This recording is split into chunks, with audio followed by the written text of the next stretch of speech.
ঘোষ, তোমরা দেখছো নিত্যশীল চ্যানেল। আজকে তোমাদেরকে নতুন ফুটওয়ার্ক আর হ্যান্ডওয়ার্ক শেখাবো। সেটা হচ্ছে নাম্বার ফিফথ। আগের লেসনে তোমাদেরকে শিখিয়েছিলাম নাম্বার 4, 3rd আর 4th। আজকে শেখাবো নাম্বার 5th। তো চলো কীভাবে করছি সেটা দেখিয়ে দিই। তার আগে বলে দিই, এটা আমার রাইট সাইড আর এটা হলো লেফট সাইড। আশা করছি তোমরা দেখতে পাচ্ছ, আর আমার এই ভিডিওগুলো দেখে দেখে তোমরা কিছুটা শিখতে পারছো। তো চলো ফিফথ ফুটওয়ার্ক আর হ্যান্ডওয়ার্কটা আজকে তোমাদেরকে শেখাই। ফার্স্টেই আমি কোমরে হাত রেখে আগের মতোই পাটা আগে দেখি। তো পাতে কী করছি, রাইট লেগটা লেফটের অপোজিটে যাচ্ছে, লেফটে বসছি আর হিল রাখছি, আবার এইটাকে টো রাখছি, আবার রাইটে হিল রাখছি।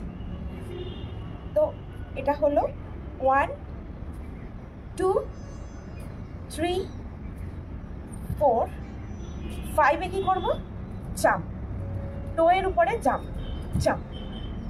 তাহলে কী করছি, 1 2 3 4 5। তো এটা হলো ফুটওয়ার্ক। এবার হ্যান্ডওয়ার্কটা কীভাবে করব? হ্যান্ডওয়ার্কটা করব কাটাকা মুখাম, আগেই শিখিয়েছিলাম তোমাদেরকে, আলাপদ্ম বা আলাপদ্ম।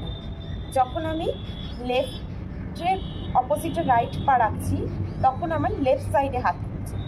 যেহেতু আমি রাইট পাটা লেফটের অপোজিটে রাখছি, তাই হাত আগে লেফটে হবে।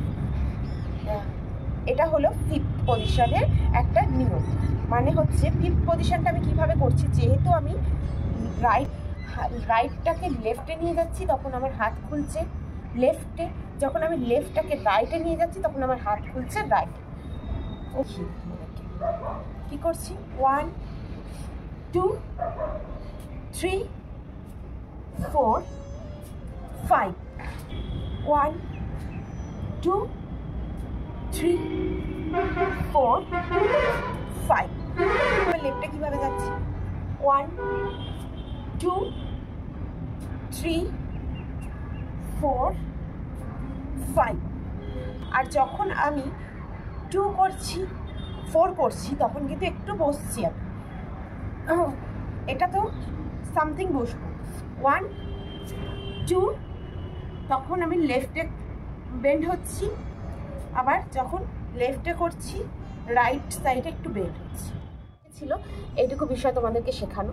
তো নাম্বার 5 স্টেপটা আশা করছি হাতের সাথে আর পায়ের সাথে তোমরা দুটোই বুঝতে পেরেছো, হাত আর পায়ের মুভমেন্টগুলো কীভাবে করলাম। তো দেখা হচ্ছে নেক্সট লেসনে নাম্বার 6 নিয়ে আসছি। ততক্ষণ পর্যন্ত নমস্কার।